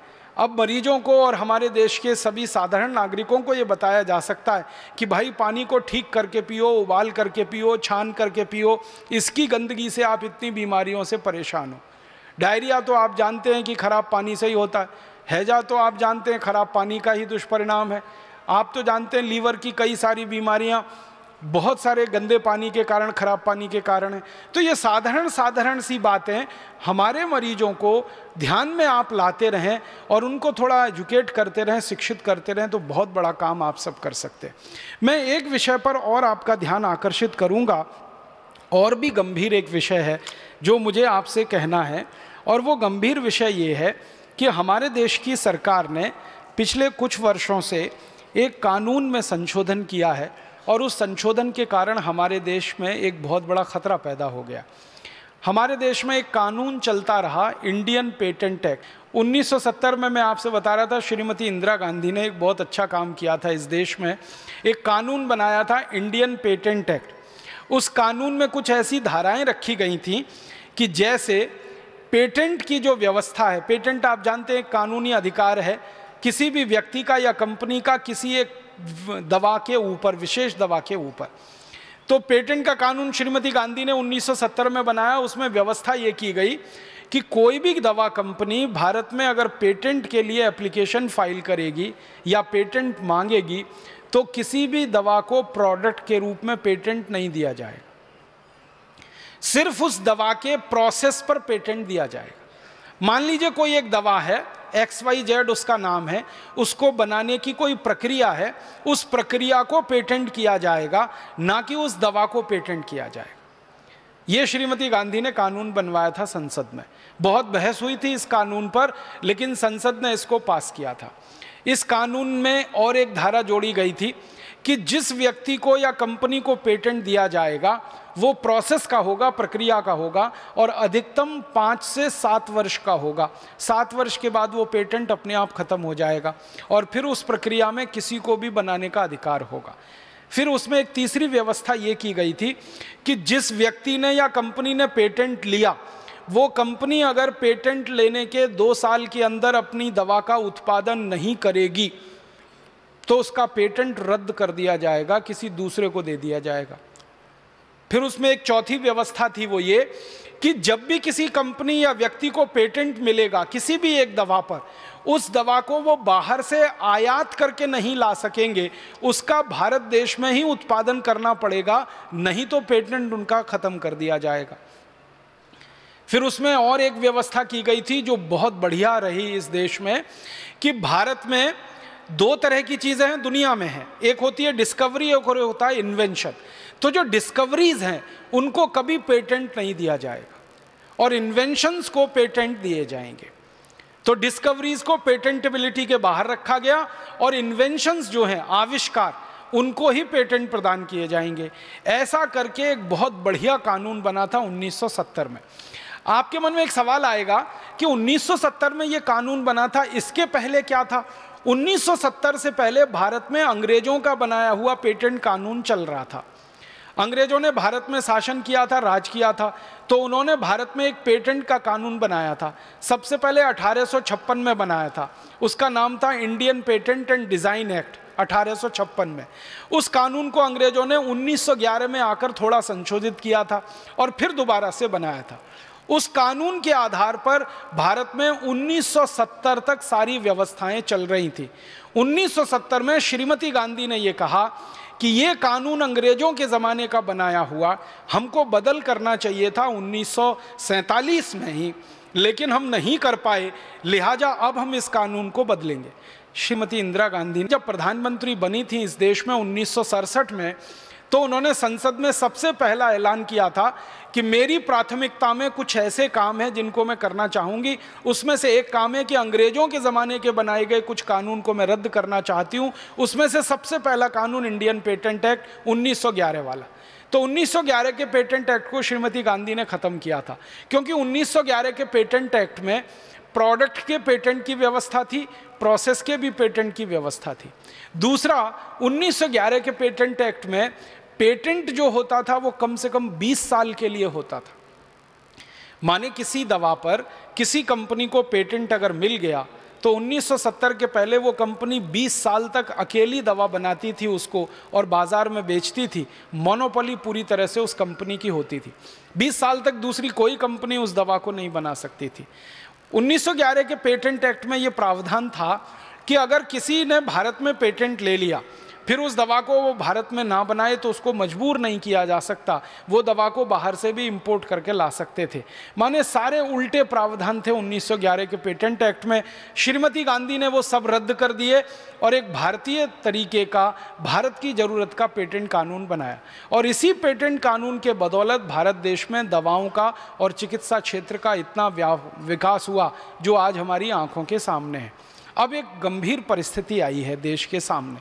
अब वो परिस्थिति आई है कि बाहर के देशों से आने वाली विदेशी कंपनियों ने 1970 का पेटेंट एक्ट बदलवा लिया है और भारत की सरकार ने विदेशी कंपनियों के दबाव में आकर एक नया पेटेंट कानून इस देश में लागू करा दिया है। जो नया पेटेंट कानून इस देश में लागू हुआ है उसमें वो सारे प्रावधान हैं जो अंग्रेजों के ज़माने वाले पेटेंट कानून में होते थे। जैसे नया पेटेंट एक्ट आया है उसमें यह है कि किसी भी डिस्कवरी को और किसी भी इन्वेंशन को भारत में पेटेंट दिया जाएगा। दूसरा उसका प्रावधान यह है कि पेटेंट की अवधि 20 साल के लिए होगी। तीसरा प्रावधान यह है कि किसी भी दवा के प्रोडक्ट को भी पेटेंट किया जा सकेगा, प्रोसेस को भी पेटेंट किया जा सकेगा। चौथा प्रावधान ये है कि भारत के बाहर की कोई कंपनी अगर लाइसेंस लेती है भारत में दवा उत्पादन का और उसको किसी दवा पर पेटेंट हासिल है तो जरूरी नहीं है कि वो कंपनी उस दवा का भारत में उत्पादन करे, वो विदेशों से भी आयात करके उस दवा को भारत में ला सकती है और इस देश में बेच सकती है। माने सारे के सारे अंग्रेजों के ज़माने वाले कानून के प्रावधान अभी के कानून में आ गए हैं जो इस समय देश में चल रहा है। इसने हमारे देश की व्यवस्था को बदलना शुरू किया है और व्यवस्था को ऐसा बना दिया है कि जो दवाएं पहले बाजार में सस्ती कीमत पर आसानी से उपलब्ध थी वो अब इस पेटेंट कानून के बाद विदेशी कंपनियों की मोनोपोली में चली गई हैं वो दवाएं, और कंपनियों ने रातों रात उनके दाम बढ़ा दिए हैं और बेतहाशा कीमतें बढ़ा दी। मैं आपको उदाहरण देके बताना चाहता हूँ, कैंसर का इलाज करने के लिए जो दवाएं भारत के बाज़ार में उपलब्ध हैं वो थोड़े दिन पहले तक भारतीय पेटेंट कानून से संचालित थी 1970 वाले से। अब सरकार ने वो 1970 वाला कानून बदल दिया। अब वो दवाएं संचालित हैं नए कानून से जो पूरी तरह से अंग्रेजियत वाला है। इस नए कानून के आते ही जो कैंसर की दवाएं 8, 10, 12 हज़ार रुपये में उपलब्ध थी अब उनकी बाज़ार में कीमतें 1.5-2 लाख रुपए तक पहुंच गई। और बड़े बड़े चिकित्सकों को मैंने ये चिंता करते देखा है, वो ये कहते हैं कि पहले जो दवाएं 8-10 हज़ार में आसानी से उपलब्ध हो जाती थी कैंसर के इलाज में, अब उन्हीं दवाओं के लिए लाख, 1.5 लाख, 2 लाख रुपए तक एक आम आदमी को खर्च करने पड़ रहे हैं, क्योंकि वो दवाएं बनाने का अधिकार और बेचने का अधिकार कुछ कंपनियों के हाथ में केंद्रित हो गया है। सब कंपनियां उन दवाओं को नहीं बना सकती और नहीं बेच सकती क्योंकि पेटेंट नहीं। पहले बिना पेटेंट के थी जिसको अंग्रेजी में ऑफ पेटेंटेड कहा जाता है वो दवाएं, अब वो सब पेटेंट के दायरे में आ गई हैं। हमारे भारत के बाज़ार में एक छोटा सा सर्वेक्षण अभी किया और ये जानने की कोशिश की कि कितनी दवाएं हमारे देश में हैं जो पेटेंट के दायरे में आई हैं। तो आपको मैं ग्रुप के हिसाब से बताना चाहता हूँ, एंटीबायोटिक जो दवाएँ हैं सभी एंटीबायोटिक दवाओं में 40% दवाएँ पेटेंट के दायरे में आ गई हैं। फिर उसके बाद एंटीबैक्टीरियल जो दवाएं हैं बाजार में उनमें से 98% दवाएं 98% पेटेंट के दायरे में आ गई हैं।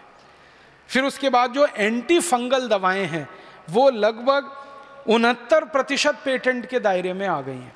फिर उसके बाद हृदय रोग नाशक कार्डियोवैस्कुलर मेडिसिन जिनको आप कहते हैं वो दवाएं करीब करीब 74% पेटेंट के दायरे में आ गई हैं। फिर उसके बाद दर्दनाशक जो दवाएं हैं, दर्द निवारक जो दवाएं हैं वो करीब 78% पेटेंट के दायरे में आ गई हैं। और फिर उसके बाद जो एंटी डायबिटिक मधुमेह नाशक दवाएं हैं वो करीब 55% पेटेंट के दायरे में आ गई हैं। और अस्थमा नाशक एंटी अस्थमेटिक जो मेडिसिन हैं वो 47% पेटेंट दायरे में आ गई हैं। जो कॉन्ट्रासेप्टिव्स मेडिसिन हैं वो करीब 88% पेटेंट के दायरे में आ गई हैं।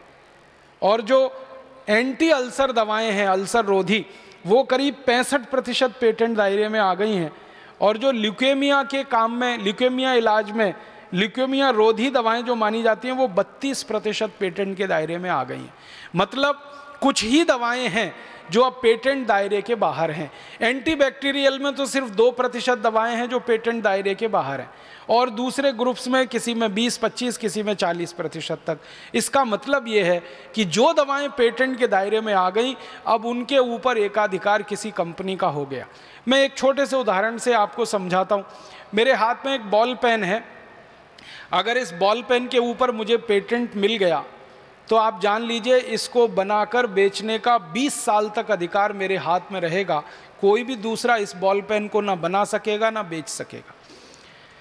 अगर किसी दूसरे व्यक्ति ने और कंपनी ने इस बॉल पेन को बनाकर बेचने की बाजार में कोशिश की तो मैं उसके खिलाफ मुकदमा करूंगा और मुकदमे में जीत मेरी होगी और उस कंपनी को ताला लग जाएगा। लिहाजा कोई भी कंपनी बाजार में मेरे कंपटीशन में नहीं उतर सकती। एक तरफ सारी दुनिया में ये शोर किया जा रहा है कि ग्लोबलाइजेशन करो ताकि कंपटीशन बढ़े, ग्लोबलाइजेशन करो, लिबरलाइजेशन करो ताकि प्रतियोगिता बढ़े, कंपटीशन बढ़े। दूसरी तरफ पेटेंट की व्यवस्थाओं के माध्यम से एकाधिकार करने की कोशिश और साजिश इस देश में शुरू हो गई। और ये पेटेंट की व्यवस्थाओं में सबसे खराब एक नियम है, वो ये फर्स्ट कम फर्स्ट गेट, माने जिसका पेटेंट एप्लीकेशन पहले आएगा पेटेंट उसी को दिया जाएगा, चाहे उसको ज़रूरत हो या उसको ज़रूरत ना हो। उसका पेटेंट क्लेम बिल्कुल निर्दोष हो या नहीं हो, लेकिन एप्लीकेशन पहले दिया है तो उसी का होगा। मान लीजिए मैंने भारत के पेटेंट रजिस्ट्रार के कार्यालय में एक दाखिल किया एप्लीकेशन किसी पेटेंट के लिए, और मुझसे 1 घंटे पहले किसी और कंपनी ने दाखिल कर दिया वही पेटेंट, तो मुझे नहीं मिलेगा, उस कंपनी को मिलेगा, भले ही मेरा क्लेम कितना भी जेन्युइन हो। ऐसी स्थिति में भारत के बाजार में अब विदेशी कंपनियों का धीरे धीरे एकाधिकार बढ़ गया है, और इन्होंने सबसे बड़ा काम जो किया है इस देश में, दवाओं के दाम अंधाधुंध बढ़ा दी। और इन कंपनियों का आखिरी उद्देश्य क्या है? पेटेंट हासिल करके एकाधिकार 20 साल के लिए अपने हाथ में रखना, माने 20 साल तक वो दवा बनाएं, वही बेचें, पूरा मुनाफा वही कमाएं, दूसरा कोई उस दवा को ना बना सके ना बेच सके। आप जानते हैं इसका सबसे बड़ा दुष्परिणाम हुआ कि हमारे देश की जो पब्लिक सेक्टर की कंपनियां जरूरी दवाएं बना रही थी, एंटीबायोटिक्स बहुत सस्ती कीमत पर हमारे देश में बनाने के लिए एक कंपनी बनी थी जिसका नाम है IDPL, Indian drugs pharmaceutical limited. IDPL की ज़्यादातर इकाइयाँ अभी बंद हो गई इस कानून के आने के बाद। क्यों? IDPL जो कुछ बनाता था सस्ती कीमत पर बाजार में बेचता था, अब उन दवाओं पर विदेशी कंपनियों का पेटेंट हो गया। अब IDPL ना उनको सस्ता बना सकता है ना बेच सकता है, अब वही कंपनियां उनको बेचेंगी जिनके हाथ में उसका पेटेंट है। IDPL के पास कोई एक दवा बनाने के 20 प्रोसेस हो सकते थे, लेकिन वो सारे प्रोसेस अब उनके धरे के धरे रह गए। जरूरी दवाएं थीं, जीवन रक्षक दवाएं थीं, वो बाजार से धीरे धीरे गायब हो रही हैं। फालतू की दवाएं, बेकार की दवाएं बाजार में भरी जा रही हैं, और भारत के लोगों का सादा खून चूस चूस कर ये विदेशी कंपनियां लूट कर ले जा रही। जिन कंपनियों के हाथ में ये सारी की सारी पेटेंट व्यवस्था आई है, इन कंपनियों के कुछ आंकड़े निकालने की कोशिश की थी और ये जानने की कोशिश की थी कि ये कितना हमारे देश में पेटेंट की व्यवस्था से लूटने के लिए तैयार बैठे हैं पैसे को, और कितना पैसा ये हमारे देश से लेकर जा रहे हैं। हमारे देश की सरकार एक गलत बात पूरे देश में प्रचारित कर रही है। वो ये बात प्रचारित कर रही है कि भारत में विदेशी कंपनी आती है तो पैसा लेके आती है और उनके पूंजी से देश का विकास होता है, और उस पूंजी के विकास के कारण हम उनको ये सुविधा दे रहे हैं पेटेंट एक्ट की। मैं आपको कुछ 2-4 विदेशी कंपनियों के नाम लेके बताता हूँ कि जो आती हैं भारत में तो पूंजी क्या लाती हैं और लेके कितनी चली जाती हैं। एक विदेशी कंपनी है फाइज़र, हमारे देश में आई सन 1950 में, और 1950 में इसने व्यापार शुरू किया मात्र 2 लाख रुपए से।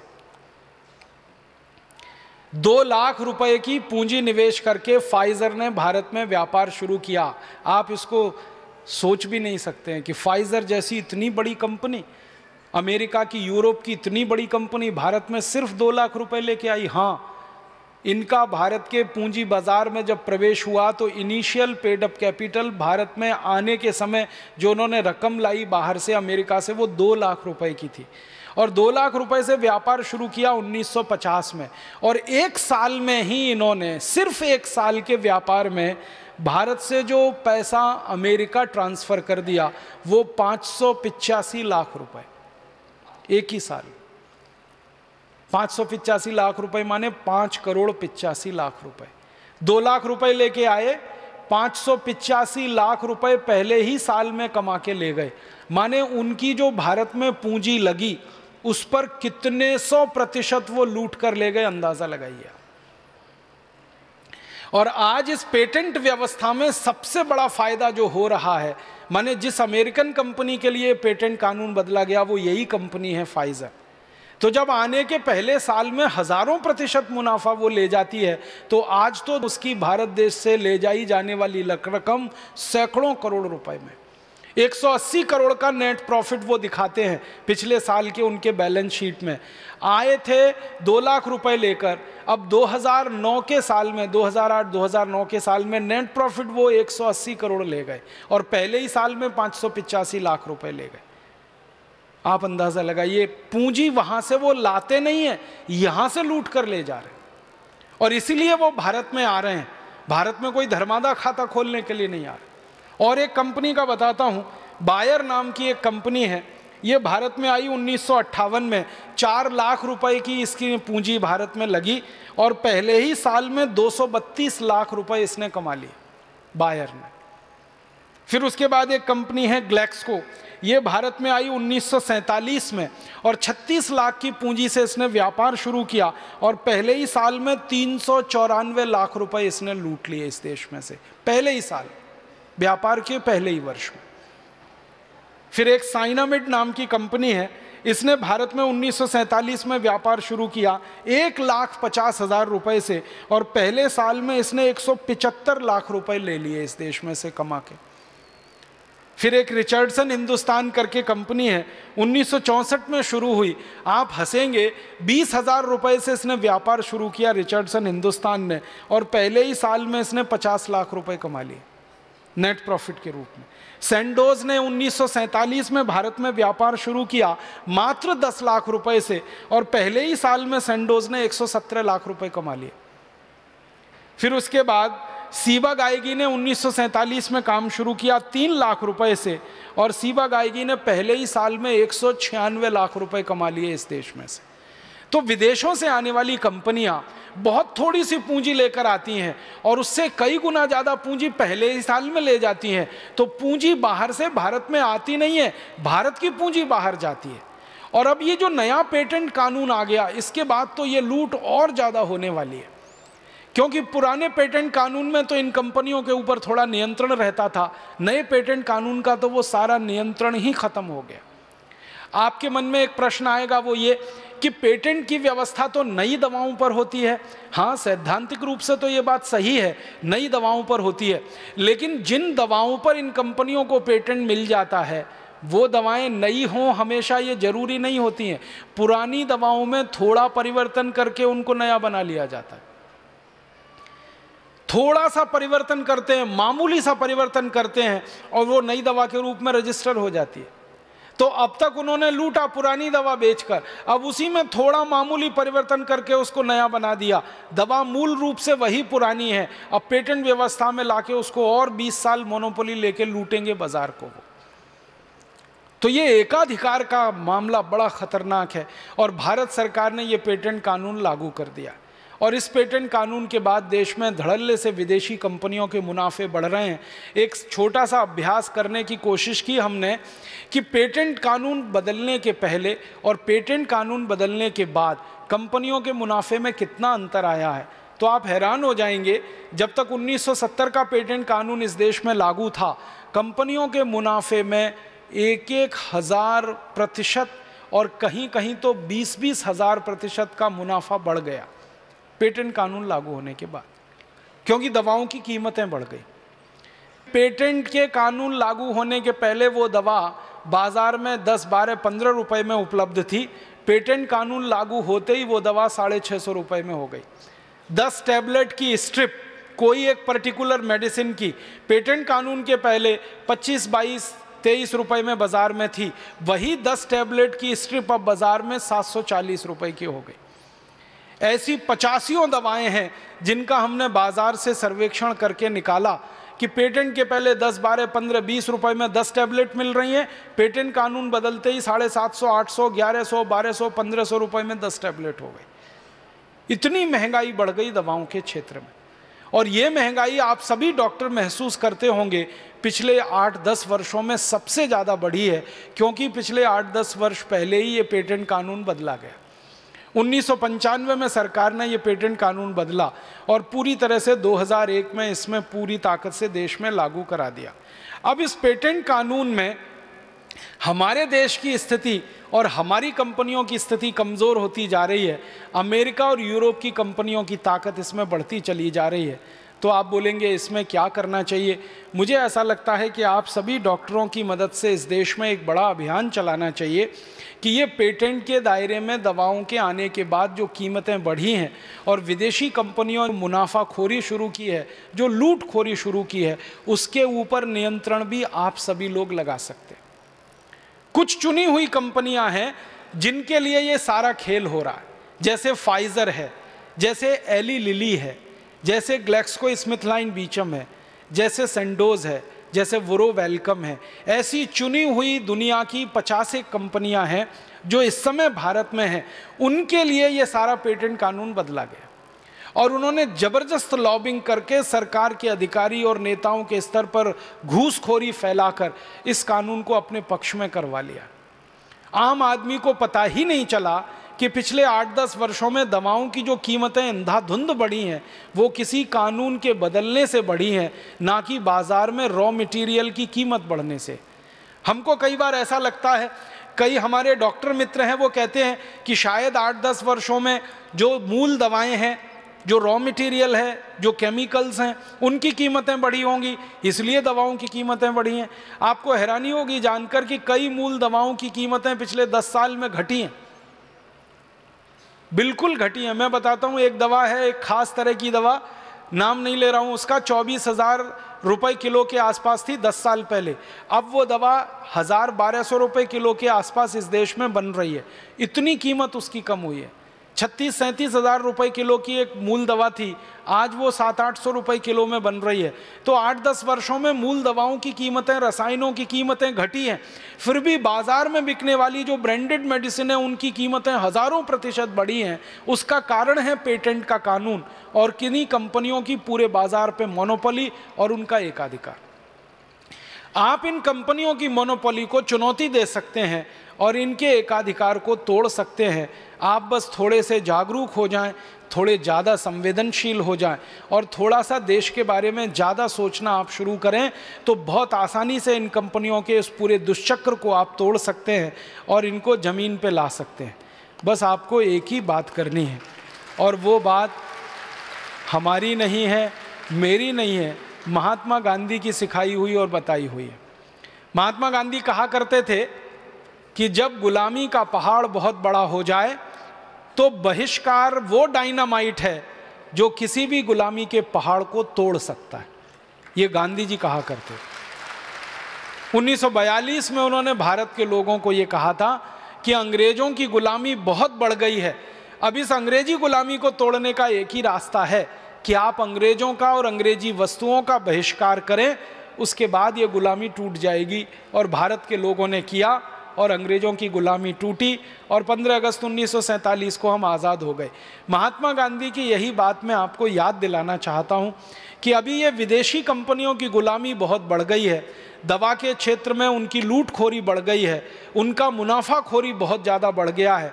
भारत से जो लूट कर वो पैसा ले जा रहे हैं, दिन दिन बढ़ता ही जा रहा है, रात रात बढ़ता जा रहा है। पहले 60-70 करोड़ रुपए लेके जाते थे 1970 में, आज बड़े आराम से हर साल 32 से 35 हज़ार करोड़ तो ऑफिशियल उनके आंकड़े हैं, वो लूट के ले जा रहे हैं यहाँ से। फाइजर है, ग्लैक्सको है, एली लिली है, स्मिथलाइन बीचम है, मैंने आपको बताया सीवग आएगी है, सेंडोज है, वुरोज वेलकम है, ऐसी 50 कंपनियां हैं।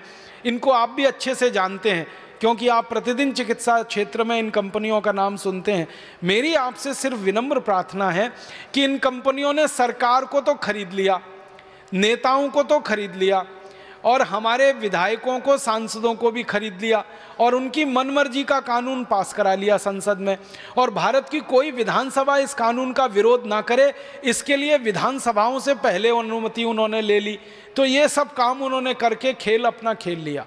लेकिन मेरा कहना है कि आप चिकित्सक बंधु अगर इकट्ठे हो जाएं और एक संकल्प ले लें, तो इन सारे विदेशी कंपनियों ने ये जो खेल खेला है इसको आप उलट सकते हैं और इनके षड्यंत्र को नाकाम कर सकते हैं।